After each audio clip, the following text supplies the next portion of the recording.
प्यारे श्रोताओं, ये भजन उस समय का है जब राजा दशरथ युद्ध लड़ने गए थे। तब तीनों रानियां उनके संग में थी। तो रथ का पहिया निकल गया। तब कैकेयी माता का उस पर ध्यान गया, तो उन्होंने अपनी उंगली रथ पर लगा दी। तो राजा दशरथ बड़े खुश हुए और रानी से कहने लगे कि मांगो, क्या वरदान मांगती हो। रानी बोली, हे स्वामी, समय आने पर मैं खुद ही मांग लूंगी। सुनिए जरा कैसे।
जीवन में बड़ा सुख पाता है। जो राम नाम गुण गाता है, जीवन में बड़ा सुख पाता है। हो जीवन में बड़ा सुख पाता है।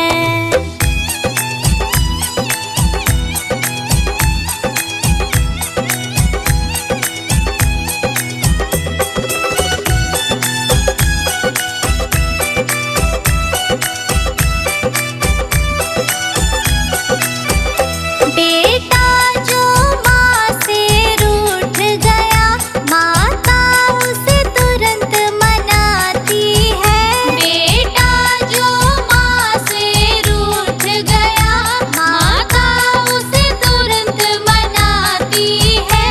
जो माँ बेटे से रूठ गई, उसे कोई मना नहीं पाता है। जो माँ बेटे से रूठ गई, उसे कोई मना नहीं पाता है। जो राम नाम गुण गाता है, जीवन में बड़ा सुख पाता है। जो राम नाम गुण गाता है, जीवन में बड़ा सुख पाता है। हो जीवन में बड़ा सुख पाता है।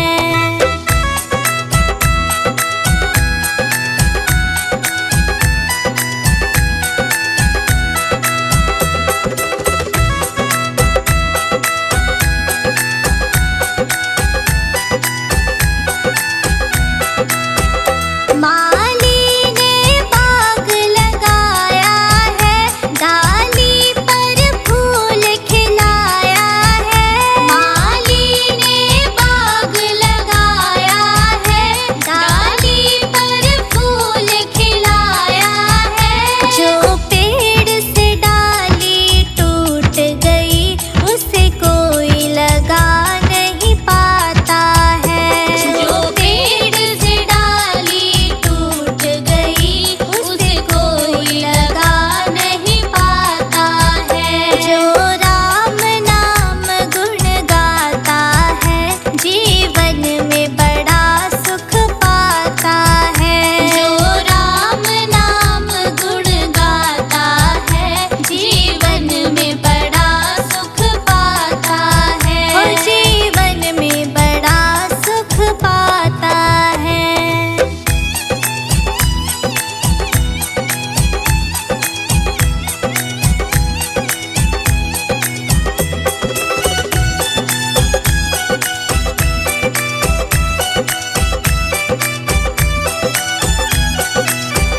सच बोलना यहाँ पर धर्म मेरा, नेकी पर चलना कर्म मेरा। सच बोलना यहाँ पर धर्म मेरा, नेकी पर चलना कर्म मेरा। जो नेक राह अपनाता है, वो परम पिता को पाता है। जो नेक राह अपनाता है, वो परम पिता को पाता है। जो राम नाम गुण गाता है, जीवन में बड़ा सुख पाता है। जो राम नाम गुण गाता है, जीवन में बड़ा सुख पाता है। हो जीवन में बड़ा सुख पाता है। बोलिए श्री रामचंद्र भगवान की जय।